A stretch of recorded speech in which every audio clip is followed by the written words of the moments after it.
नीतीश जी ने मुझको आवाज़ दी और नीतीश कुमार जी के साथ हम खड़े हो गए। पूरा जो कुछ भी उस वक्त मेरे हाथ में राजनीति की दृष्टि से था, सबको न्यौछावर करके नीतीश कुमार जी के साथ हम हो गए।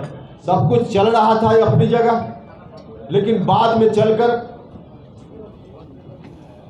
जो गठबंधन पहले चल रहा था बीजेपी के साथ, उस गठबंधन से हटकर नया गठबंधन बनाने की बात होने लगी। उसको भी हमने स्वीकार किया कि चलिए पार्टी की मजबूरी है तो इस गठबंधन को भी स्वीकार करना चाहिए।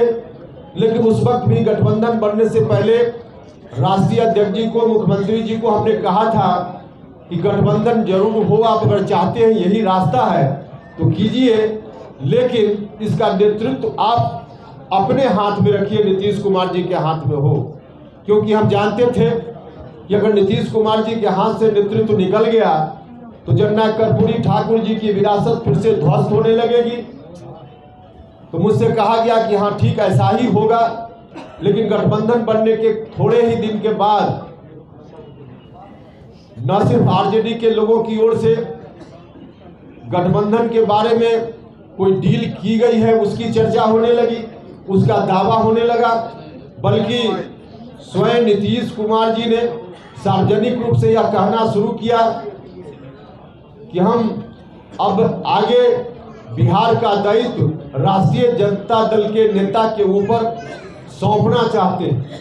उन्होंने घोषणा कर दी, हर तरह से बिहार का अगला मुख्यमंत्री कौन, सीधे उन्होंने राष्ट्रीय जनता दल के किसी एक व्यक्ति का नाम लिया।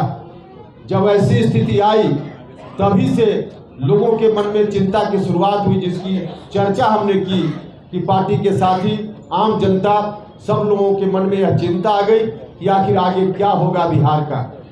अब हमारे सामने रास्ता था कि जननायक कर्पूरी ठाकुर जी की विरासत को हम चुपचाप बैठकर उन्हीं हाथों में जाते हुए मुखदर्शक बनकर देखते रहते, जिन हाथों ने बिहार को मचोड़ दिया, मरोड़ दिया, या फिर हम सब लोग बैठकर कोई नया रास्ता लेते।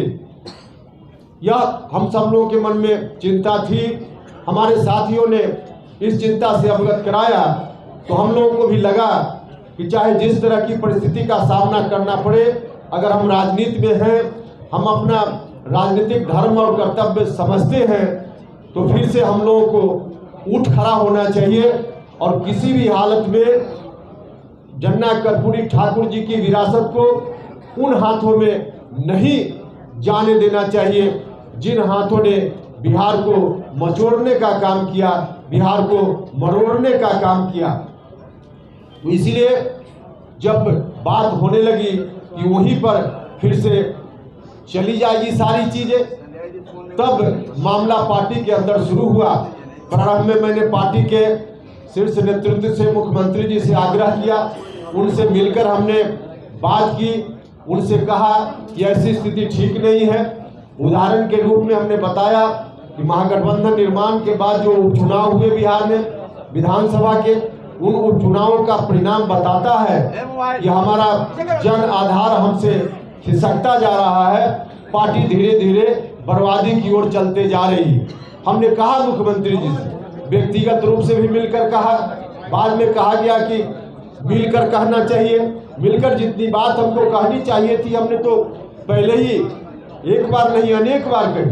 व्यक्तिगत रूप से भी पार्टी के मंच पर भी हमने उठाया, विधायक दल की मीटिंग में भी हमने यह बात कही, पार्टी की बैठक में यह बात कही। तो हर तरफ से, हर तरह से इस बात को कहने के बाद मुझको लगा कि आखिर हो क्या रहा, क्यों ऐसा हो रहा।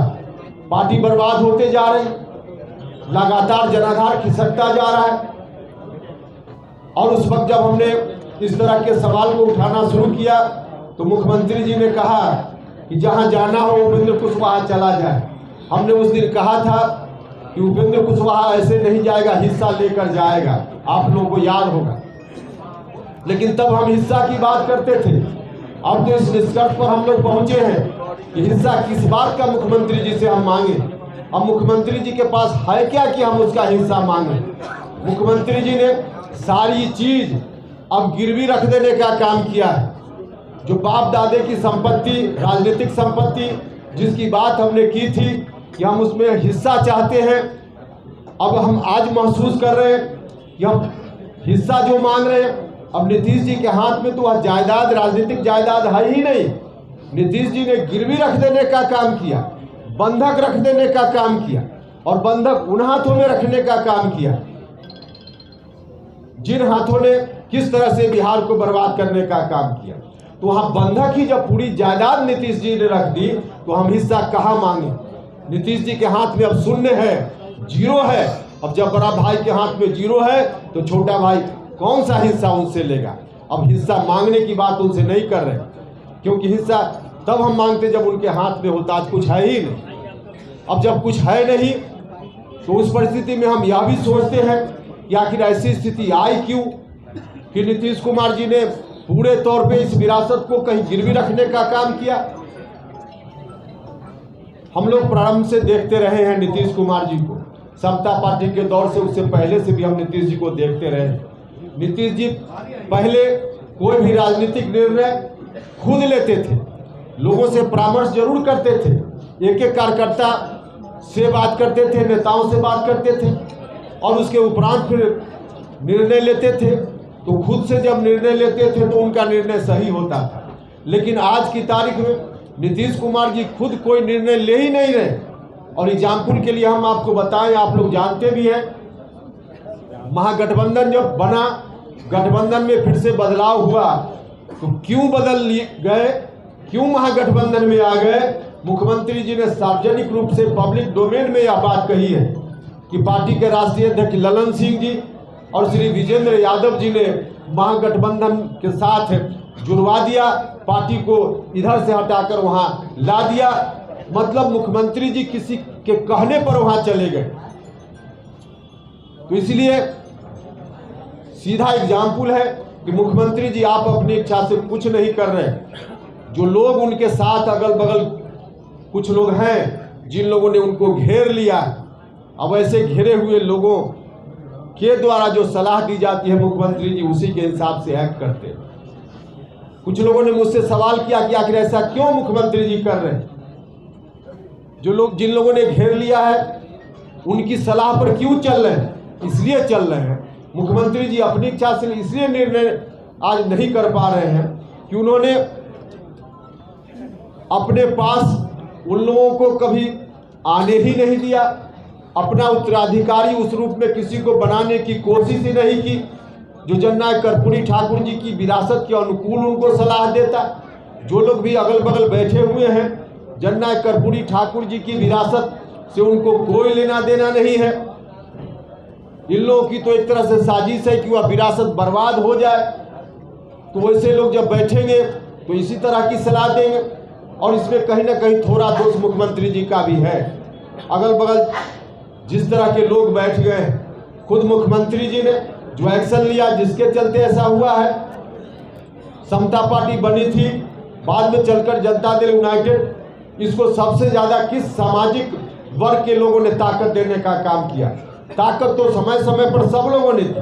अति पिछड़ा समाज के लोगों ने ताकत दी, लघु समाज के लोगों ने ताकत दी, दलित महादलित समाज के लोगों ने ताकत दी, अल्पसंख्यक समाज के लोगों ने समय समय पर ताकत दी।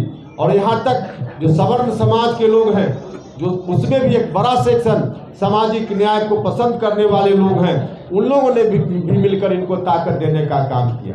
तो इतने लोगों ने ताकत दी, उनको दी, लेकिन नीतीश कुमार जी आज उसी को भूल गए और धीरे धीरे ऐसे लोगों से घिर गए जिनको इन बातों से कोई लेना देना नहीं है।